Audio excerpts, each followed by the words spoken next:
When the Canucks miss the playoffs again. When Jim Benning trades away all our picks. When Goldolden is scratched for the third game in a row. C4 is there. With Sedin-like vision, Horvat's work ethic, and Petey's electric personality. Here comes the C4 Canucks Hockey Podcast with Chris, Matt, Anna, and Adam. Powered by Overtime Media.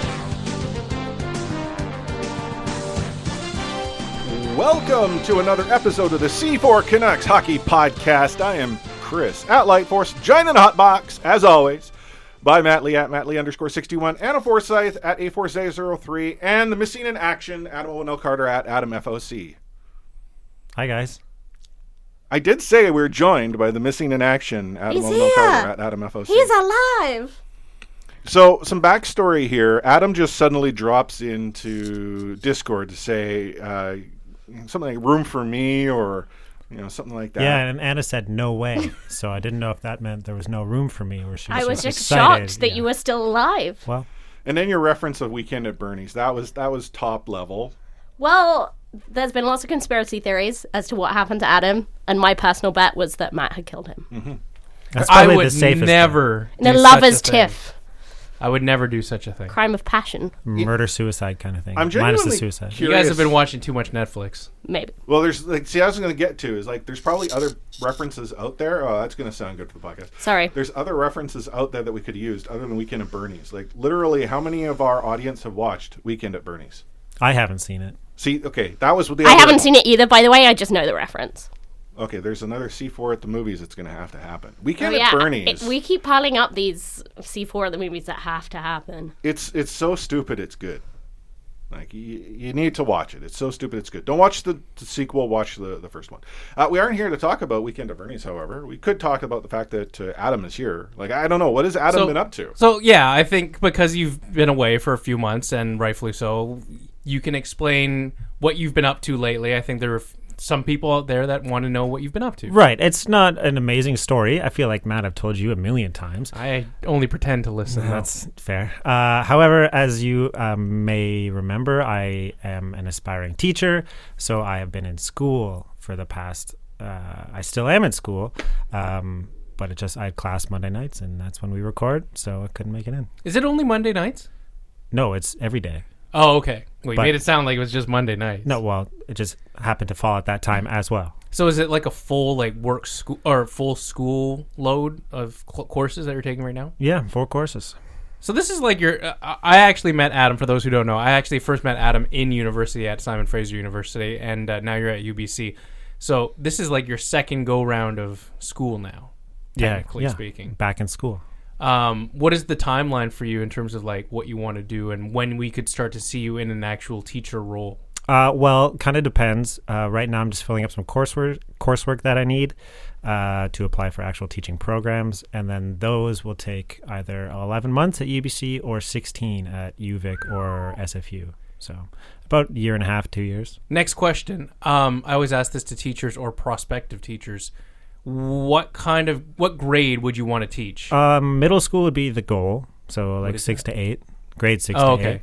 So what, like 11 to 13? Yeah, 11 to 14, something like that. Or elementary, just not high school. Really? See, I when I wanted to be a teacher, it was going to be high school. Yeah? Yeah, but Adam barely looks older than high schoolers is the problem. Well, no, Adam If I shave, I definitely don't. Yeah, He's got some gray in the beard these days, It won't be Mr. Ovenel Carter at high school. Yeah, It'll what be, do they hey, call Adam, you? what class do you need to find? Oh, but he Right. you already taught at a hippie school where... I did, but they just called me Adam. Yeah. There. Do they call you Mr. OC? Or Well, my sister's a teacher too, and she's Mrs. OC or Miss OC for now. That's pretty cool. Yeah. Is there a subject of school that you want to teach, by the way? Well, I promise that we'll talk about this Yeah, next If that's it's fair. middle school, it's pretty much all of Pretty them. generalized, for sure. Oh, But is some it? private Okay. schools are specialized, and if it was specialized, then it'd be math or English, but otherwise generalized. So See, I knew that you didn't get hired by an NHL team because your Twitter account didn't get deleted. didn't get deleted, but it still hasn't been updated. Yeah, I was so. going to say, there's nothing Well, on there to delete. No, but even if the Twitter account has nothing to delete, they still go through and delete all their tweets and then have some cryptic description. Usually an emoji as well in there. Yeah, exactly. The emoji that best matches the team. Is that what they're happened to working Beach, for. by the way? Yeah, if you look at his description, it's like a whale and Yeah. something else. And he very occasionally replies to people's tweets, and I'm just like, oh, there you are. Yeah. Yeah, a full account. All those gifts long gone because he's now working for the man. Even though he made those gifts for the Canucks. That's true. Well, it's nice to have you back on the show, even if for it's how many appearances you'll be able to make throughout the season. But we're very happy that you're on this path to teaching success. Thanks, man. And it's good to have a full house, even if it's just for sporadic. Can I just say that's legitimately the nicest thing he's ever said to me, earnestly. It's the first time in months I've seen him, literally. Absence makes the heart go How was your fonder. holidays while we're at it? He's buttering you up right How was now. Christmas? Yeah, exactly. Should we get to what you got planned No, for let's Valentine's Day? Talk hockey. That's what we're Okay, here to so do. what are we going to talk about today? Well, I think we would be remiss if we didn't revisit this strange road trip that the Vancouver Canucks are on, where apparently when you play in the sun, you don't play so well, and when you come to the bitter cold, albeit not that cold, you play well. So we'll talk a little bit about that, touch on some of the themes, how that you had Vancouver Canucks Twitter going absolutely crazy, from fire everyone to everyone shouldn't be fired. That's awesome. The Vancouver Canucks have 3 players in the All-Star Game, which is like the first time in I don't know how long. 7 years, but who's counting? Yeah. I think it's 8 years, actually. Well, it would be Sedin's Luongo, right? That would No, it was Sedin's Sedin's and Edler. Edler. And Edler. Whoa, Yeah. wow. Did okay. Kessler Doesn't ever play that in an seem All-Star like game? Yeah, With the Kessler Canucks? was at With the the All-Star Canucks, game, but in 2012 was the last time. Okay. So we've got that to touch on. We'll probably take a spin at what's going on in the world of the Vancouver Canucks and their playoff chances, because that's all we seem to do. Matt will probably ask us to give letter grades or We tell don't us, know. which Just because players are Adam's here doesn't mean we have to give out overrated, letter grades. all that good stuff. And there's also been some organizational changes, so we'll probably have to talk about that too. All coming up next, C4 Podcast on CanucksHockeyBlog.com. He liked to say the F word. Well, then get the here then. Okay, see ya. Is going to have the F word on it. I wish I could give you an explanation about it. I can't. You said the F word, Dad. You called me the F word. Okay, so because it's your first appearance in a couple months, we have to let you take the reins on this F word. Are you feeling fired up, Adam? You ready to go? Yeah. I just slapped Adam with a phone case to get him fired up. Yeah. That's just good coaching. That's good coaching. Right. What would Travis Green do? I He thought would make those faces Coach has whenever a been goal fired gets for less called back. lately, so. Take it away. Talk about where you're at with the Vancouver Canucks. All right, I this know season. you guys last week talked about Canucks playoff chances, and I texted you and got to chime in a little bit about that during their. It was just before they played Tampa, so their 7-game road trip. And you asked if I thought they were going to make the playoffs, and at the time I said yes, and I still think they will. But I don't know how much that is because of the way the team is playing, how good they are, or whatever, or if it's kind of just a byproduct of a million different things like weak division, an incredibly tight division. They won 7 in a row, were comfortable in the Pacific, lost 2, and were immediately out of the playoffs. And now they win 2 again, and now they're second or third in the division again. It's just going back and forth, back and forth. During that 7-game win streak, they were being outshot by 10 shots a game, which is not conducive to winning, and we're having incredible goaltending. But then we see them, after getting smoked, put up pretty good offensive efforts back to back. So I think we're going to get into this pretty significantly later, but this is a total Jekyll and Hyde kind of team, hot and cold, and it's really, really hard to make anything of it. So it's hard for me to get super fired up either way because there's just no predictability when it comes to this team. I'm interested to see what you guys have to say about that. But, it's great to see the core 4 players, if you will, contributing and Markstrom playing really, really well. And it's still frustrating to see guys like Jay Beagle not be able to make a play in the offensive zone. So there's so many positives and so many negatives going on, and I feel like the Canucks are just going to be a roller coaster till the end of the season. So there's a lot to obviously unpack in that 1 minute and change there.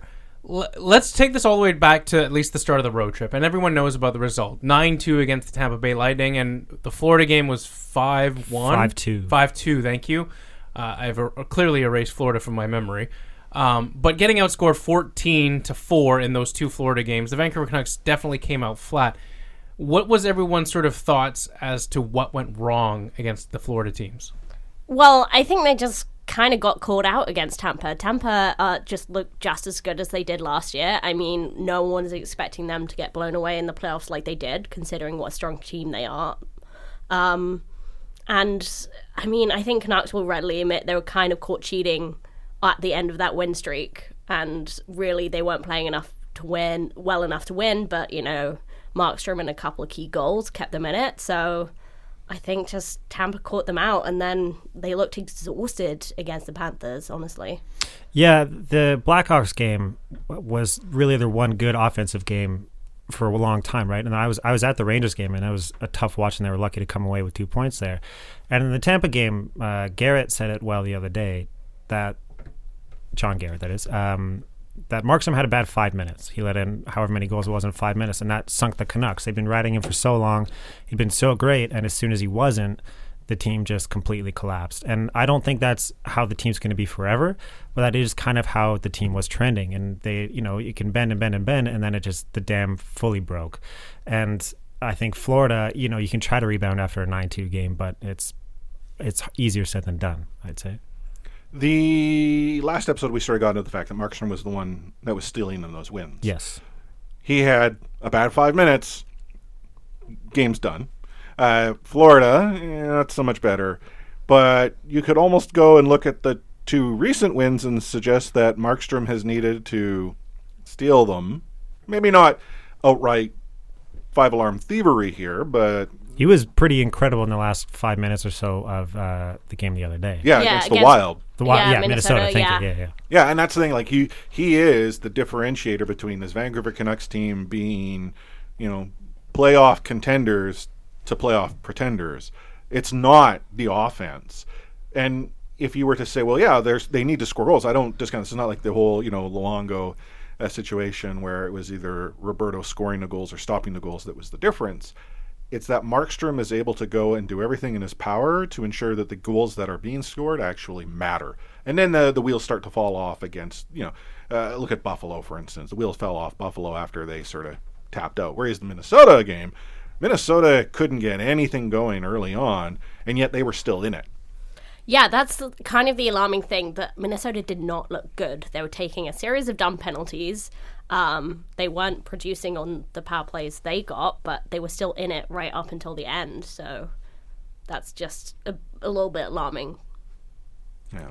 Because, yeah, you're just depending on Markstrom again. Yeah, and the power play had been so good for so long, but it's dried up a little bit recently. I think, they had 8 opportunities in the Wild game and scored once, sure, but they were 0 for 10 in Florida and stuff like that. So, you just want to get to the point where you're not having a goalie, obviously, steal games for you all the time. I got a question about Jacob Markstrom, and we've seen him steal a bunch of games throughout the season so far. I want to put this question to you, Adam, because I think I've asked this last week, but given that there seems to be a lack of truly outstanding goaltenders in the league this season, is there any chance in your mind that Jacob Markstrom gets a Vezina vote here and there? He might get, especially if he obviously keeps up vote or something at like this pace. I don't know. Like you said, there's no goalie that everyone's talking about as being the best in the league. And that's exactly my point. So, like, if ever there was a year for Markstrom to sort of vault himself into that conversation, he's performed pretty well in the sense that he's stolen at least maybe, a handful of games, you could say, and that's being conservative, I think. There still is a lot of season left. For sure. So, we'll see. But if he keeps this rate of play up, then, he's definitely in the conversation, at the very least. We've got a game against another possible Vezina contender in Connor Hellebuck coming up. I don't know if he gets a start here after all those starts in a row at the end of the road trip, if they maybe want to give Demko a start at this point. But it would be a good matchup against 2 of the league's leading goaltenders. But they're both in the West, so who knows if they get enough votes. Well, actually, you think that Demko gets the start over Markstrom, considering how they've been riding Markstrom? No, not necessarily. I'm just saying if he would to get a start this road trip, this would make sense. Well, I did the other day, though, against Florida. Yeah. But that, I don't know if that was a plan. I see what you're saying. I think at this point, given how important the games are and how tight the Pacific is, I have no problem if Travis Green really wants to ride with Markstrom in a workhorse-like kind of role at this point. Markstrom's been fresh-ish throughout the majority of the season. Of course, he had that leave of absence away from the team. But he sure sounds like, and in a lot of interviews, that if he gets called upon, he's ready to play whenever, even if it's at the tail end of a back-to-back. If Jacob Markstrom is going to give this team a chance to steal a playoff spot, I think that as Canuck fans, you got to see that he's going to get all those starts that he can get. He might play the most games out of most NHL starters in the entire league this year at this rate, I feel. I want to say I looked into it, and I can in a moment. Yeah. I think he was close, but there was someone else who was like almost 8 or 9 He's games ahead. definitely up there in there must be saves, I another think. team. Oh yeah, saves he's up there, but Yeah. that's the team For sure. Yeah. But the actual for starts, I believe he had like an 8 or 9 game deficit to catch up on. Right, there must be a team that's more uneven, like more of a gap between starter and backup. So we don't need to talk too much about the Buffalo game because I feel like that one's the irrelevant one. But it was good to see the Canucks get back to the win column. Travis Green sort of settling down the team to play a real road trip game, if you will, to pick up that win. What was everyone's sort of interpretation of the Minnesota game? That one felt very emotional for a lot of different reasons, and we'll get to that in a bit. But where do we start here? Was it the 1-for-8 power play? Is it the fact that the team cannot be stopped in the third periods and they seem to really seal the deal, or that Markstrom stole the game for them in the last 2 minutes? Where do you guys want to start? Well, I'm just shocked that we're not talking about the goal that wasn't a goal against the Sabres. Okay, we can talk about that. The one through the net? Yeah, so I mean, Anna and I were How watching about this Travis game. Green's reaction to that? Well, so Yeah, that's that what I was was going to get funny. to. That is an all-time Canuck gif, if you will. Anna and I were watching the game at a local establishment. Trev Goldie, a friend of the show, was supposed to join us, but due to situations that may have occurred, and I say situations plural because one led to the other, he was unable to make it out. He was a game-time decision, and he was He's scratched. feeling a little fragile, yeah. Yeah, you could argue that he could not get his shoes on. The struggle, however, is you look at that game. The first camera angle that we saw, it clearly shows this puck in the net. As it's going over, you're like, oh, no, you can totally see the net. You can see the puck. Then they go after the period and they show the other camera angle, and the puck is like 3 feet above the net. How on earth does that review take as long as it does In today's day and age. where there can was it the end the league was confused, like it looks like it's in the net? I mean, I can get it, it's based on the number of frames, so what the camera's picking up is net and puck, and it's having a problem putting it together. Welcome to the world of VAR, because this is what football is like every single week, and it takes forever. No one cares. Oh, lots of people care. Lots of Trust people me. care is the problem. If the NHL actually gets VAR the way we see it in like the Premiership, I mean, heck, the MLS tries to do their own fancy version, and it's bogus. Yeah. Yeah, but it just was pretty funny, like how Sportsnet didn't have that angle either. So we were all just in the dark for 20 minutes. Well, and then you look at Sportsnet Travis's cameras from reaction. hero to villain. Oh, yes. And like, I actually thought Travis was just going to pass out. Like, he was like, what the actual... Because he saw the same one we saw. How is that not in the net? And then, of course, NHL officials, when they're announcing what, one, they're doing, and two, what the result is, seem to believe that the least amount of information that they can provide is the best course of action to keep people engaged with the game. Yeah. Unless it's Wes McCauley. He's the best. Oh, If yeah, Wes he's a McCauley was on that storyteller. ice, that doesn't happen. I'll tell you that. He's the He best is in a the game. showman, for sure. Anyhow, okay, now that we've talked about So the that- Minnesota game. Can we start with? We've talked a little bit about Jacob Markstrom already, but he clearly stole that game in the dying minutes. Oh. He saved the game. I'm not going to That say he stole it. kick He saved it. save. Oh my yeah, God. the double rebound. Like Yeah, it was the unreal. amount of acrobatic saves he had to make to preserve that win, or at least to preserve that 2-goal lead, was incredible. Well, and I not to go and poo-poo on Markstrom here, but that first goal, the Wild scored, Yep. that was a bad rebound. Like, he bollocks that one Yep. up. I didn't even remember it. Essentially, he needed to freeze that puck. Instead, he Oh, juggled yeah. it up, and it came in. Like, Markstrom atoned for that tenfold. I was just gonna say, like, you barely remember the goal that actually went in. You only remember the saves that he made to preserve the win. Yeah, Yeah, and I actually I think that speaks volumes about his performance that game. that missed rebound, I thought he had got run into the net because I didn't believe he would knowingly cough up a rebound. Oh, and then they show the replay. Like, actually, no, he Jacob. did mess up. Whoa, and I think that almost triggered him to the point where he's like, okay, nothing else is going to go by me. Come hell or high water. And want to say two things. I think one, it was nice to see the Canucks in both the Buffalo game and the Minnesota game to rebound pretty quickly after the opposition scored goals. Well, yeah, 13 especially seconds against in Minnesota, Minnesota, whatever, but yeah. like not crumbling they did against the Florida teams, right? Yeah. So that's nice. And the other thing I want to say that's just a pet peeve of mine is how Travis Green refuses to play his star players in an empty net situation. Like, I get you want your best defenders out there, but I hate the idea of trying not to let the other team score, rather than trying to score. There's a reason every other star player is out there, and Pettersson can play that kind of defensive role. He should be out there in those situations. Yeah, that's true. Or when Besser had 2 goals and could have got a hat trick, there's a little bit of, I get it's a business and everything, but it's there's also just no entertainment, fun, right? There's no fun involved, and it Brock drives me could have crazy. used that. Yeah, exactly. More takeaways from the Minnesota game. Bo Horvat, king of the garbage goals. Yeah, but Whatever it takes, man. Yeah. It doesn't matter He needs what. to get on a bit of a heater. They don't so it's paint fine. pictures on the score sheet. Is that it? Or they don't draw pictures. It's just on the amazing. score Like if you think of who has scored the ugliest goals of the year, it's like Horvat in the landslide. I feel like what was it? He was trying to set someone up for a pass. It goes off their skate and it goes right back to him, and he's got nothing but the gaping 6x4 in front of him. Then he scores the empty netter from way deep in the Canucks end. Unbelievable. He's got 15 points in his last 9 games, suddenly back on pace for his first ever 30-goal season. It is crazy because he started the season pretty poorly, was very bad at 5-on-5. All of a sudden, though, he's like the road trip demon on this team. He's like a point per game on the road. Nice to see that some of the bounces are starting to go his way. Now there are so many crazy bounces that are starting to go his way. The other takeaway I wanted to talk about, how emotional was it to see Duke Besser in action at that Minnesota game? Can I talk about my pet peeve now?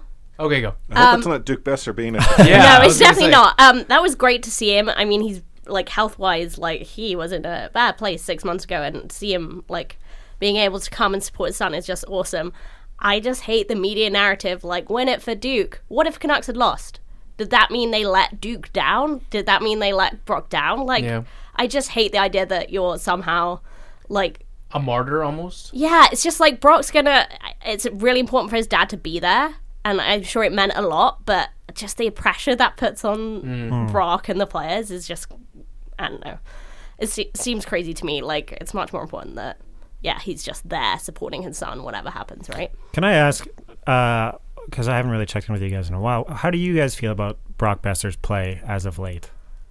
Each of you, because so when you it's say pretty divisive. Okay, you can go first. When you say as of late, are we talking about the recent couple of weeks, Let's or are we say talking about sort of the last half since of the... December, we'll say December 1st. So since December, I think he's now starting to turn his game around. He is becoming a little more selfish of a player, which is where I think he becomes more successful. If we expand beyond that, the problem is he was trying to do too much. And the argument could be made that it was him and PD both trying to do too much. How many times the two were on the same line, almost Sediniing it. You shoot it. No, you shoot it. No, you shoot it. You know what? Why don't you both just shoot it? Take that opportunity. And that's what we're now starting to see is Brock is now starting to become the foot forward player that I think makes him as good as he is. You want to go, Anna? You can go next. Yeah. Since you think he's boring. I don't think he's boring. I think he gives vanilla interviews. That's all. I think he's a great guy and a great player. And I think his game's definitely changed. I think that argument is valid that he's moving more into a playmaking role, but I just don't think that's where he's strongest at the moment. It feels like he's developing again as a player, and I think I'd rather see him shoot like you. And I think JT Miller is more, I think, much better suited to that role of playmaker. And Brock could shoot it a lot more, pass a little less. I'll reference something that we read in The Athletic today, by the way, and a great sponsor of the C4 podcast here on the Overtime Media Network, The Athletic. But that's why he's the host, ladies and gentlemen. If you've read it from The Athletic, Harmon Dale put out a great piece talking about how Brock Besser's overall game has significantly improved. I think it's important to look at this from a big picture perspective. Do you remember the rookie in his rookie season? Brock Besser has all the time, all the space in the world, and he cranks this wrist shot right past Carey Price on the power play.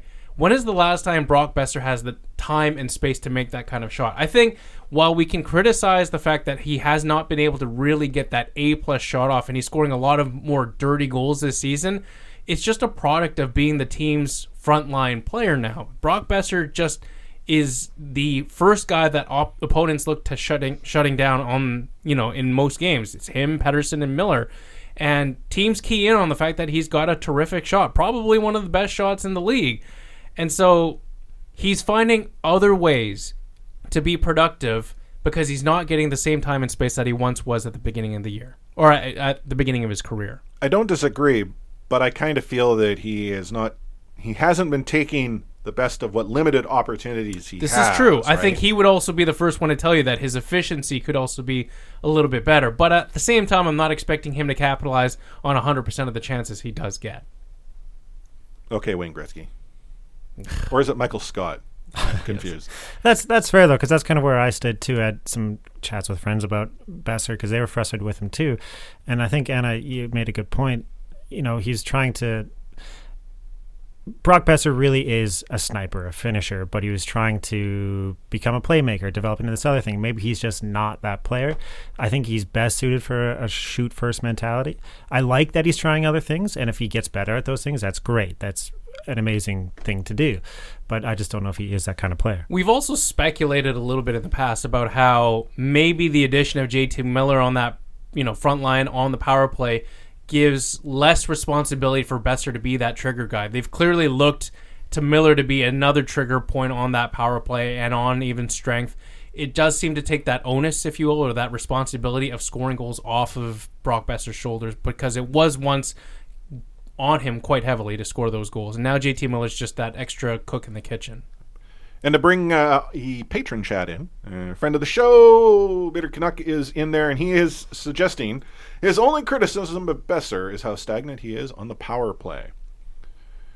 I actually wouldn't suggest that that's just a Besser thing on the power play right now. It seems to be the Canucks' power play. Team collectively won for 8 against Minnesota on Sunday. But, and a 5-on-3 that was, a buck 40 in They length? can't seem to play 5-on-3s at all. They don't know what to do on them. They seem to find that harder than... Well, it's what's made the second unit successful is they get the puck and they just shoot it. Right? Yes, and exactly, because they have such little time, right? Exactly, and it's worked well for them. It's given them a little boost in the second unit, whereas the first unit often finds or tries to find that perfect play. Well, right? Yeah, and that's if there's one thing we, I think, complained about as a podcast at the start of the season about the power play, is it's slow. It's not moving fast. That first power play unit moves the puck quickly around and around and around. That's the thing. You want them to be creative, but you've just got to take a shot at some point. Like, they're just thinking too hard about the perfect position. I want to say there was a minute 15 against, it might have been Buffalo, where the first power play unit had complete control, but at no point in time ever thought they wanted to get the puck towards the net. And it in the back of my mind, I'm like, oh yeah, this is totally when the Vancouver crowd starts saying shoot, which I know drives hockey people crazy, but the desire for a shot is because it's the only way you're going to get the goal. And we have seen far too often Vancouver Canucks players pass. Oh, we lost the puck. Anyhow, my TED Talk's over. One more thing before we sort of move on and take a break. I saw this in The Athletic earlier, but you know that with Horvat's 2 goals, the Canucks now have 4 players on pace for 70 or more points this season? I don't believe you. Just not possible. It is nice to see. I mean, I don't think anyone here is realistically expecting all 4 players to hit 70-plus points, but Pettersson, Miller, Besser, and Horvat all on pace for 70, and Pearson's is knocking on the door as well for 60-plus. How far away is Virtanen from that? I mean, Virtanen's on pace for like 50 points, and I think there's a little bit of an even strength. And there's, I think there's some more regression coming from Virtanen a little bit as well. Well, no, I'm not trying to. But even if Virtanen breaks even 40, though, I think most of us are counting that as a big win. That's a huge one. What about Hughes? Hughes is on pace for 50 plus, which is pretty, which is outstanding for a rookie defenseman. BTW. Is anyone really expecting all 4 to get 70 though? Oh yeah, 80 at least. I mean, I feel Pettersson and Miller are locks at this point to get to 70. And Besser's probably a good bet, too. So Horvat really feels like the only one who might not get there. But as of late, Horvat has suddenly realized not only can he score on the road, he can score at home, and he can score them greasy. And that's the key. Is But that's the what most you successful players are the want ones from who your get captain. those goals. Yeah, exactly. You kind of want them to just like get it done in any way possible. Yeah. Any last words? We didn't really touch too much on it, but again, it was nice to see Duke Besser was at the Minnesota game. If you haven't read it yet, Ian McIntyre's piece on sportsnet.ca, check that out, talking about what the Besser family went through with that medical scare, and it is nice to see him. Did you guys catch that little 20-second video the Canucks posted with Brock saying goodbye to Duke and everything? Yeah, it was very cute. It was dusty. I had lint in my eyeballs after very watching dusty. that. Yeah, Very you were dusty. chopping onions, right? Yeah. A little off the rails, but somewhat related. Ed Willis wrote a piece on Gino Ojic and his health and journey. And, I'd actually been curious. I was going to text a friend of the show, Patrick, and ask him, like, hey, I saw Gino out for 90s night. I haven't heard much about him. Like, how's he doing? In Ed Willis's piece, Gino was told, like, get your affairs in order. Yeah, it seemed like it was pretty dire straits at one point. I'm not going to spoil the entire article, but like many of the 90s team checked in on him. Kirk McLean goes on about how they showed up and he was like non-responsive, and it's like, oh my goodness, say some kind things, hope he hears us. Pat Quinn was telling him, like, you're going to fight this, you're going to listen to the doctors, and little did Gino know, Pat was in the same hospital as him, but gave strict instructions that no one needed to hear. So it's a good article. I encourage you to read it. It's the Vancouver Province, but for those curious about Gino, Ed Willis has covered. All right, take a break. When we come back, talking about the All-Star Game, the Vancouver Canucks sending 3 of their players to the All-Star Game for the first time since 2012. All that and more coming up next on the C4 podcast, CanucksHockeyBlog.com. Take hitting out of the game. You can't hit anymore, so don't do it. The unsportsmanlike conduct, I want to get an explanation on that. No kidding. Because how do you get suspended for unsportsmanlike conduct? Plus interference. There's no interference there. He had the puck. Now, Madison never ever did that before. Now, why did he do it? And that because he was mad. Well, your early favorite for the Calder Trophy, that's for sure. Elias Pettersson, you might even say your early favorite for the Hart Trophy. Just to get back to your question, Elias is going to play plenty. He's going to get a lot of power play time, and yeah, I'm concerned about our offense. We lost 200-point players, and we've got to find a way to score. So what are your thoughts on the All-Star Game? This is a perennial topic. Okay, so I know you're going to get on your soapbox and talk about how we can fix the All-Star Game. We're not doing that this year. Well, we're not doing it. Nice listening, everyone. But here's a good sort of deviation from that. I will grant you this. Can we talk about the best All-Star Game jerseys of all time? Hold on. Can I say one thing Canucks related before we talk about the jerseys when it comes to All-Stars? I could not care less about the All-Star Game and all the festivities. However, I think the recognition is important. It's also important for fans. Exactly. Especially for the young ones. Yes. Because people that are less miserable so than when you were Adam. growing up, you loved the All-Star Game, right? I didn't really care about it. I don't know. I've always associated the Youngstars Game, the All-Star Game with my youth, and like, you saw like Lemieux and Yager growing up and stuff like that. So I understand why it's important for the fans, and especially growing the game for young fans. Was it like 97 or 98 that it was in Vancouver? Yep, I remember. I mean, I was a little bit older, but it still had sort of its claws in me. I enjoyed going to like the big fan sort of showcase that was attached to it. There is video of me calling Bure's 94 game winner against Calgary, doing the play-by-play. Yeah, nice. But I think it is for kids, and I think if there was one thing I would like to change, because you gave me that opportunity. I know. I left the door open, and he just comes barreling through. So the 3-on-3 format, like the mini tournament, I actually kind of enjoy that. Yeah, I'm good with it too. But why not make it more pond hockey-ish? What do you mean? Like play it on an actual pond. Okay, yeah, sure. But no, like, you know how you see players, almost every opportunity a team gets where they get to go out and sort of play, shinny or like pickup or whatever, the players love it because it takes it back to the heart and the root of the game. Where you grew up playing street hockey or whatever, sticks in the middle, pull them out. I kind of wonder if there wouldn't be more fun if they had that. I don't think they can go back to the days of the captain's drafting because one, they have to. That took forever, but I really enjoyed that. A card of Phil Kessel, and two, Alex Ovechkin is going to be just hammered before the night is over. I do like the idea of tossing sticks. That's fun. Yeah, like I think that cute. it's just different, and it goes back to the roots of hockey. Anyhow, jerseys. I know it's about the kids. I personally love it. Like the skills competition more than the game. Like the game is fine, but like it's a bit tame. The skills competition got really wacky though, with all these like long passes into very tiny nets that they tried to do last year. I just not as good last year. I would say. McDavid skate really, really fast. He can skate. Best All-Star Game jerseys of all time. I still liked the turquoise and purple Western and Eastern Conference. Those ones are often ridiculed. I can't think of a single All-Star jersey. Yeah, how about I can remember World last versus year. North America jerseys? Yeah. So I harken back to the days of the Wales and Campbell Conference jerseys. That one was good too. How about the green Western with like it was New York Rangers kind of style Western, and Eastern was like more maroon color. Mm-hmm. It was the All-Star Game where it was Naslund and Bertuzzi in the All-Star Game. If you remember that one. I cannot say I do. I really hated that neon one. Do you remember that? That one was not from too long ago, I feel No, like. I know. That's the one I'm talking about, yeah. That was when, oh my god, I'm blanking on his name. What was that guy's name? There's a reason why we get reviews that suggest we need to do our research. I know. This is a good example. 2015, Anna. Yeah, but who was that guy who went to Arizona? He played really well for a season and then bombed. He's like... Kachuk? Not Kachuk. Played for When? Canucks. And he went to that All-Star game. Brad Richardson. No, European. Weird Marty nose. Hansel? No. I don't know who you're talking about. 4 years ago. No, Jesus. we'll think He about played it. with Sedins. Radim Verbata? Verbata! Thank you. Seriously? Yeah. You forgot who Radim Verbata was? He's just one of the greatest one-and-done Canucks of all time. Exactly, one and done.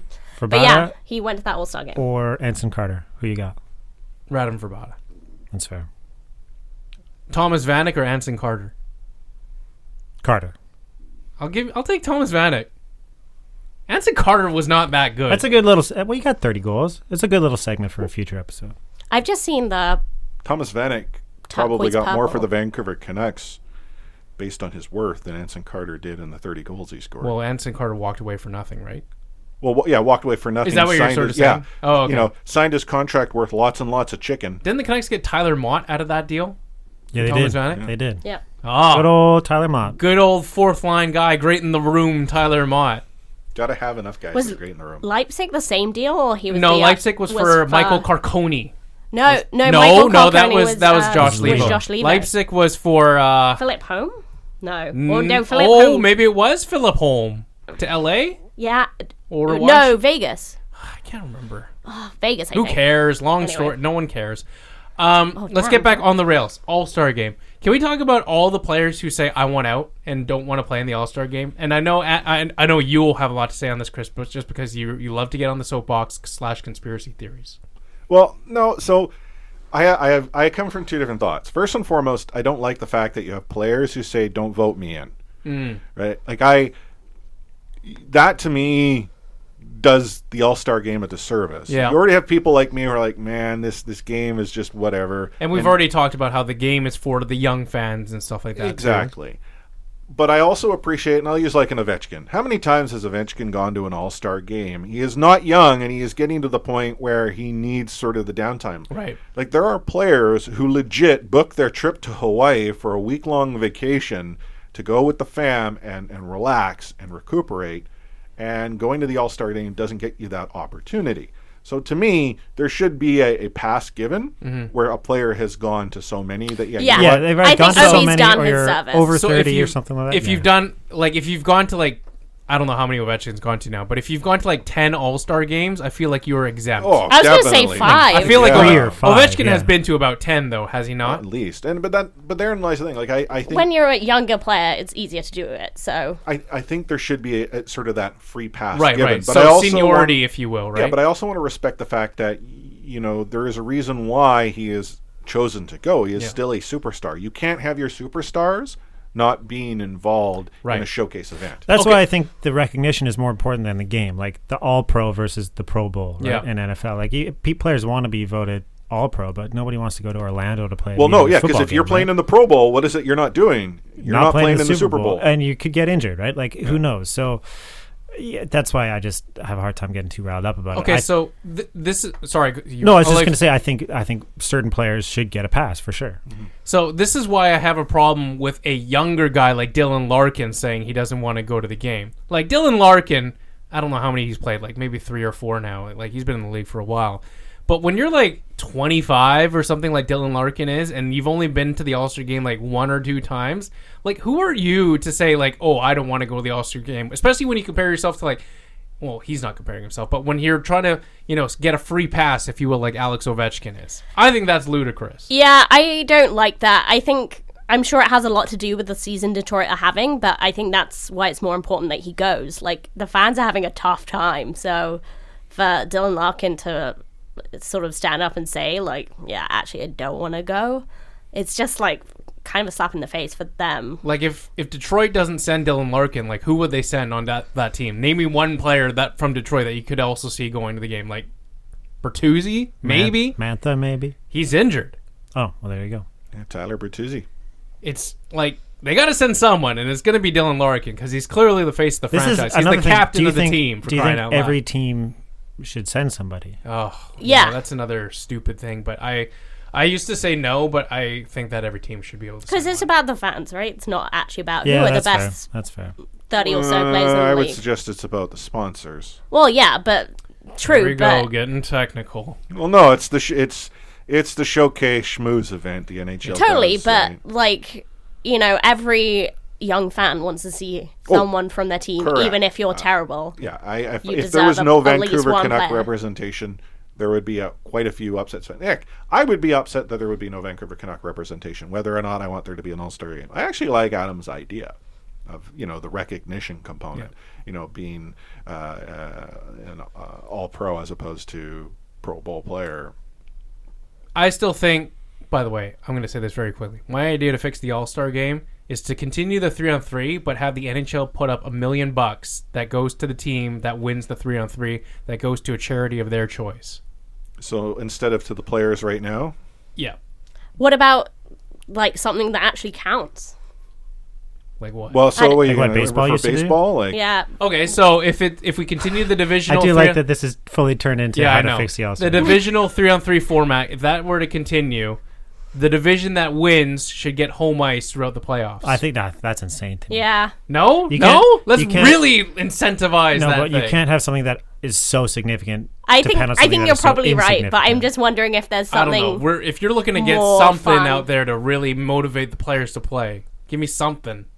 It's easy for me to say this because we're in the division that has McDavid on. Right, it, but like actually, let's sort of scratch that itch a little bit. That does, I think, give incentive enough to a number of players who suddenly will want to play. But the struggle is if you're still getting representation from all teams, when the All-Star Game rolls around, there are at least a handful of teams who are like, it doesn't matter to us. Yeah.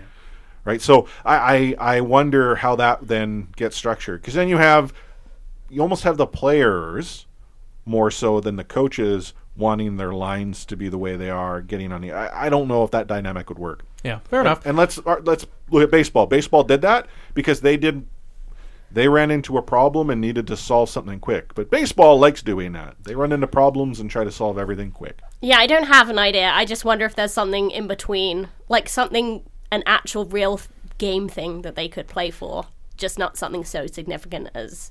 Well, playoff home ice advantage. I think, you look at the Premier League, right? There are different events, different ways to make something work. I think there is ways for the NHL to make this work, or maybe look at what the NFL does. So you have your showcase event, but then you have something else as well as lighter. I don't know, but the way it works in the NHL right now, it create situations as the one we're talking today. Getting to the actual Canucks point of view, how cool is it that the Canucks have been able to send a rookie player to the All-Star Game for 3 consecutive years now? So... Oh, baby. Okay, well... I'm blinded by how bright the future is. Well, that is definitely a valid point. Could that also speak to what little else the Vancouver Canucks had available to send to an All-Star game? Well, they could have just sent Pettersson this year, but the fact that Quinn Hughes got in, even though it was a write-in. I'm not taking away from, Quinn the vote, and I'm not taking away from, Markstrom getting in due to injury. I'm not trying to take away anything from that. But when you refer to the Vancouver Canucks being the team with a rookie the last 3 seasons, Oh, yeah. there is the future is so bright, I must wear shades, and there's the holy crap, there was nothing else available, and the future is the only thing that we got going for us. Yeah, I choose but to look at it glass half full. Yeah, I'm actually on the positive side for once, because I think the future is where you want to invest, no? It's much better than having, sending an aging star every time. Right. I will say, part of me, the fan in me, is kind of I wish Markstrom didn't get in because he could maybe use that week off of rest because it feels like the Canucks are going to ride him for the rest of the season. Oh, yeah.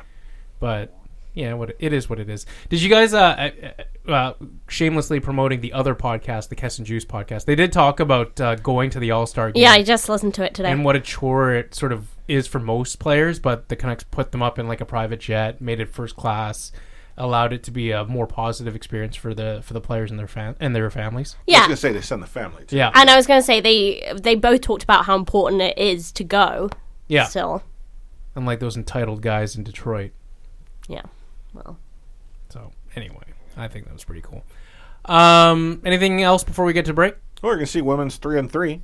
Oh, yeah, let's talk about that. Oh, yeah. I think it is kind of a cool segment, especially if you want to grow the game for, even a wider demographic of fans. I liked it. I liked that they had Kendall Coyne last year, and this seems to be an expansion on it. Mm-hmm. So I'm actually kind of looking forward to the women's 3-on-3 tournament that they're going to do before. It's Canada versus U.S., right? I don't know enough about it. I just know that it's. I'm pretty sure it's a Canada versus U.S. But especially as players like Wickenheiser make their way out of the league, or what was a league, out of national conversation.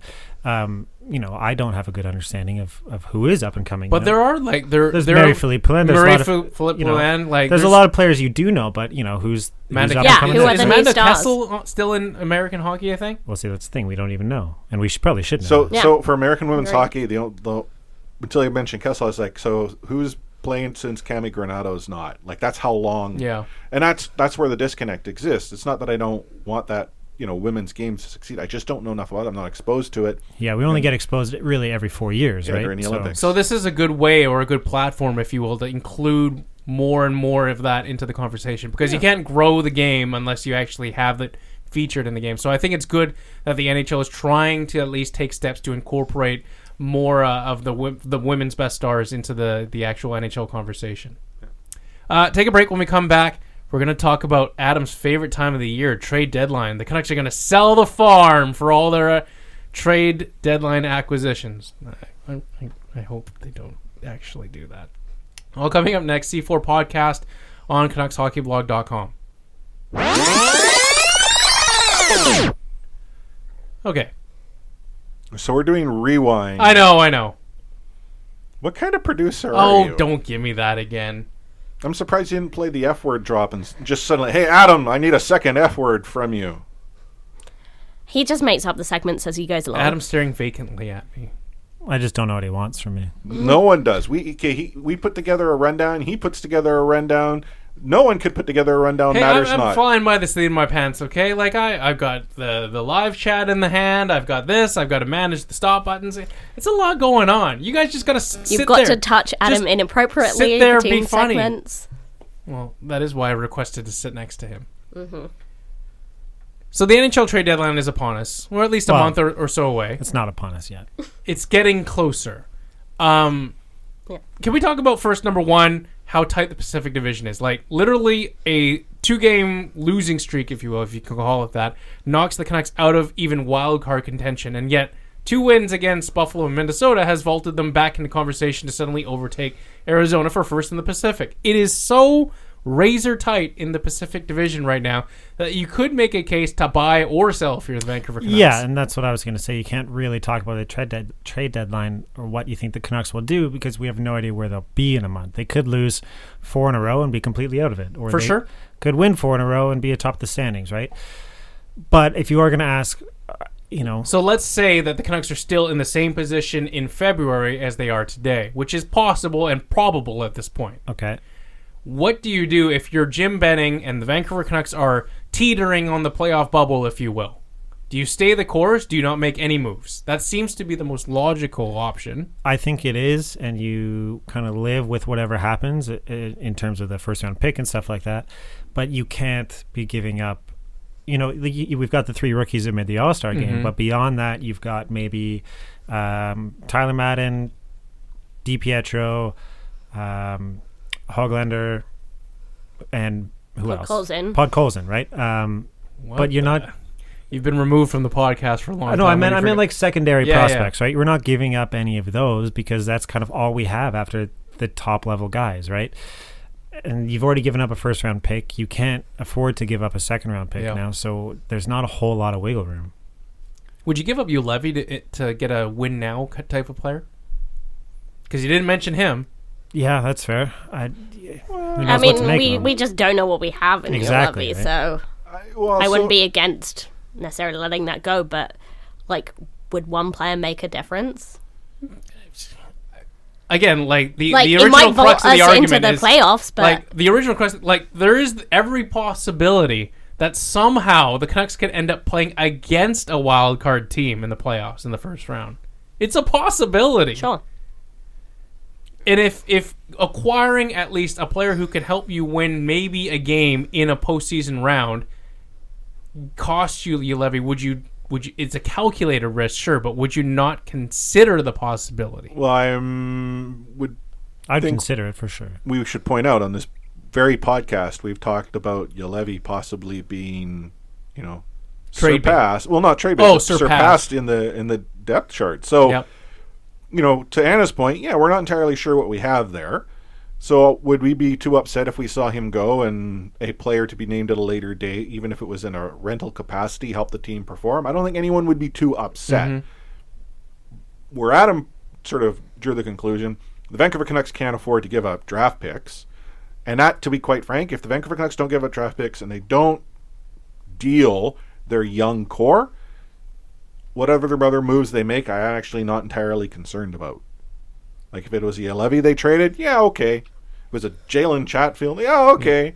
If it was a Tyler Mott, okay. Yep. Right? Like, there's absolutely no concern. And if they don't do anything, they're actually in a position where I wouldn't be too upset. And that, you go back to the last couple of seasons, how many times have I, flipped the lid that the Vancouver Canucks have, stood pat and done nothing? Right. Yeah. I agree with that fully.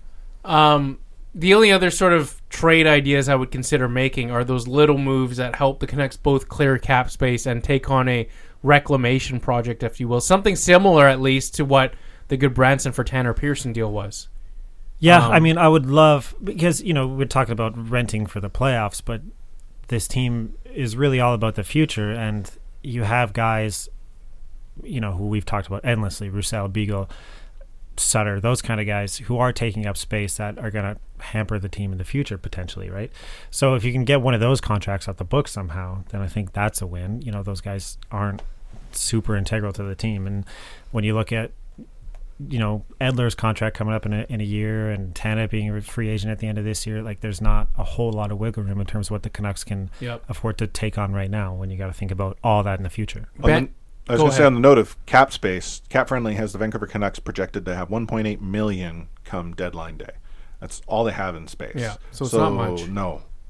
So you're trading a contract for a contract, if anything. It seems overwhelmingly popular opinion in here, though, that the only moves you're really making, if anything, are those little small moves. Yeah, to lateral tweak. moves, basically. No one's acquiring a Chris Higgins or a Max Lapierre type of player. Maybe. Oh yeah, those were big deals back in the day. Well, I was going to say, I'm not against a swing for the park, but that can't be a rental. Mm-hmm. It couldn't even be a one. Like, if you're going to swing for the park and you're going to make a deal like that, that just has to be, at worst, a push. Yeah. Yeah. A little push, anyway. Other bits and bobs here on the podcast. Chris Gear. I don't know who he is. He's not Judd Brackett. And it took me a while to look up who he was and what he's doing for the Vancouver Canucks.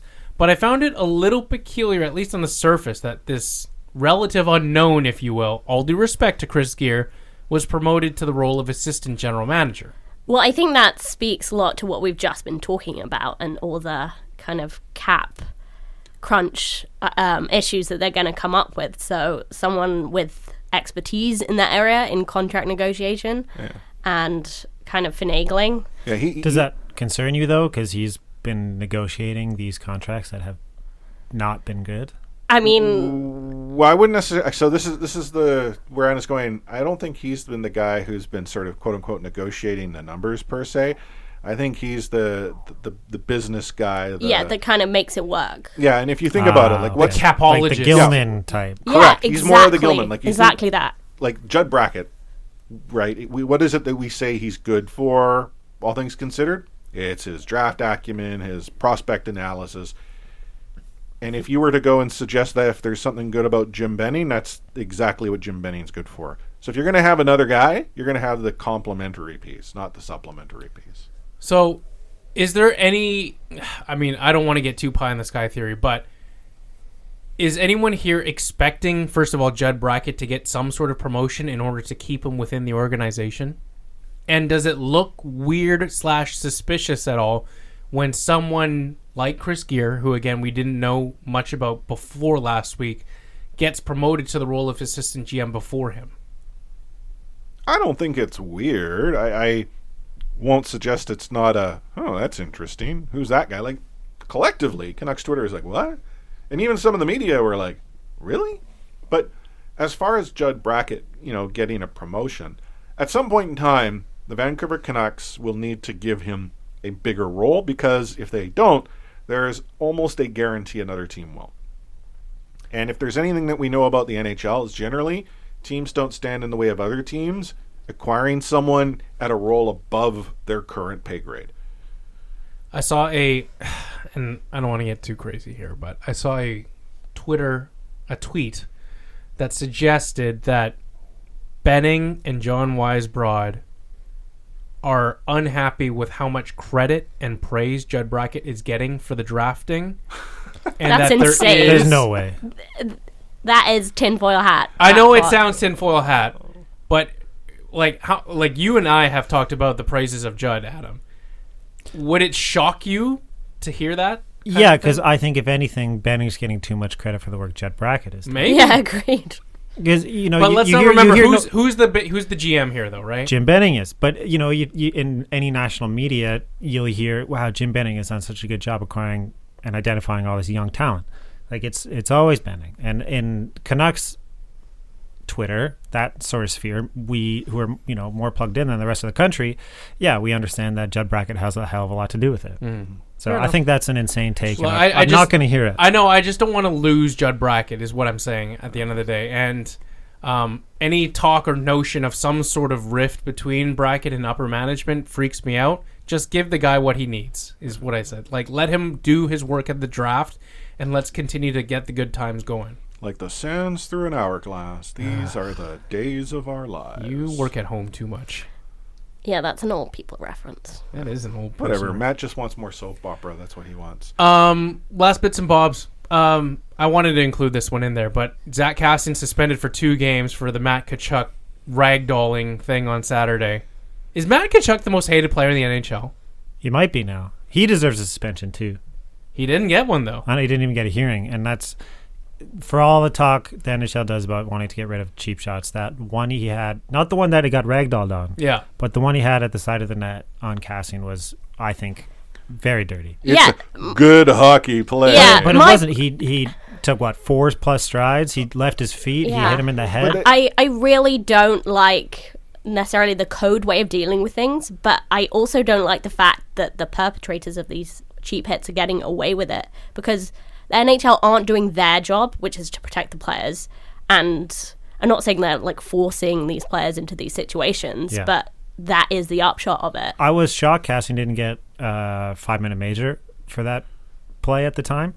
I do think if you keep running at a guy like Kassian with hits like that, you kind of you got to answer the bell. Exactly. Well, I'm not saying he has to fight, but you're going there's going to be something in return. That's just the kind of player Kassian is. You got to be expecting something.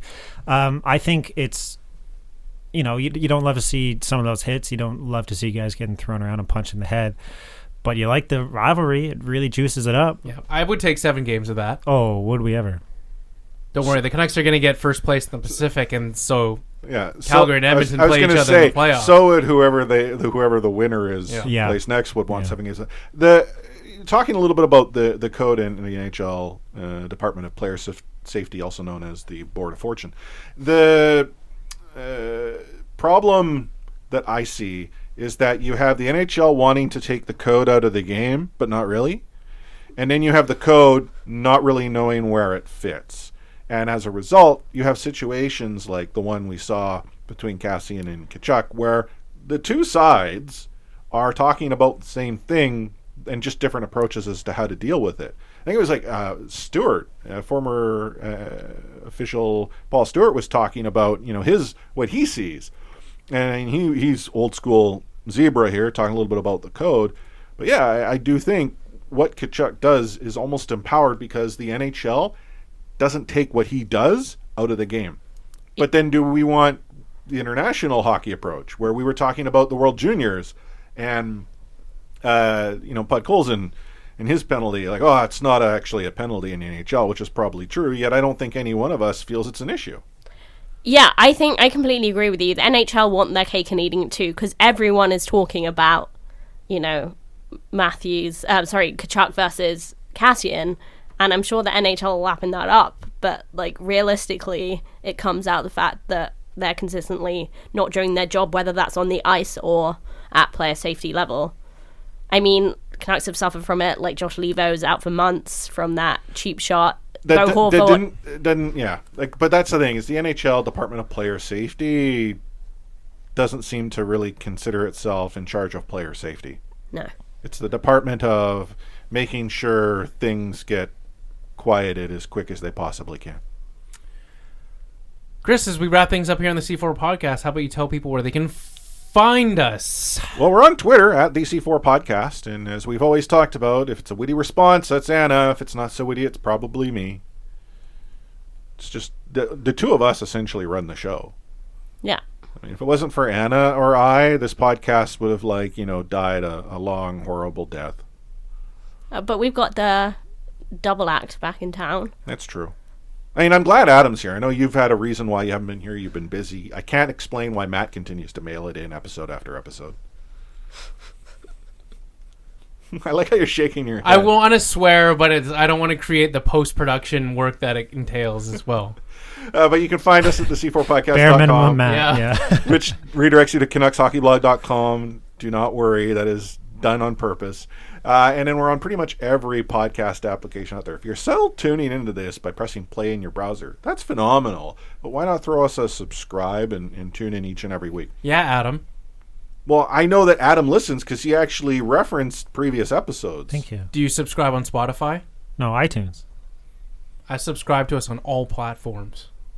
Well, I'm not trying to artificially inflate our numbers, Matt. I don't care. You should. I am trying to artificially inflate our numbers. And you'll also catch us on Overtime Media. But there's 4 of us in the hot box. Adam came out. It's almost like special guest. This is unreal. Will we see you again next week? Not next week, but hopefully soon. Okay. Well, guess what? Soon. There's still 4 of us next week. There's 4 of us next week. I was going to say there are 4 of us next week. We have someone not named Adam joining us. Yeah. Can we drop the name? Are we allowed to do that? I think so. I mean, if he doesn't show up, I mean, shame on him now. Okay, so he's not named Adam. He's not named Adam. Matt. He's not named Anna. Who could he be named? Chris Faber. It's Chris Faber. From the Canucks Conversation podcast will be joining us in studio. Yeah, we thought we'd take the opportunity to invite him out. He's now on this side of the pond. Yeah, newly minted Vancouverite. Yeah, Anna made fun of him and how he was watching a hockey game. Can't wait to talk to him about all the Vancouver things, how we freak out over the snow, the cost of living here. It's going to be great. I got to say, I'm loving this snow. Ugh. Are you? Oh, yeah. It's cold. Are you loving it gross. Like we're loving having Last night Chris Faber? I went for like an hour, maybe not, 45-minute walk in the snow. It's so quiet. The whole city just shuts down. It's beautiful. I love it. I had to drive a car to go yesterday in the snow that someone had left with like a trickle of gas in, so I wasn't loving that. Well, see, I just wouldn't drive in this weather. Yeah, it was a mistake. How do car to goes handle the snow? It wasn't great, but I mainly stuck to the main road, so it's fine. With a Brit behind the wheel? Who knows? Wrong side of the road. No, driving on the left side of the road the entire time. The one time I drove a car to go because I had like a promo, I actually told someone I now know what it feels like to play Bowser and Mario Kart in real life.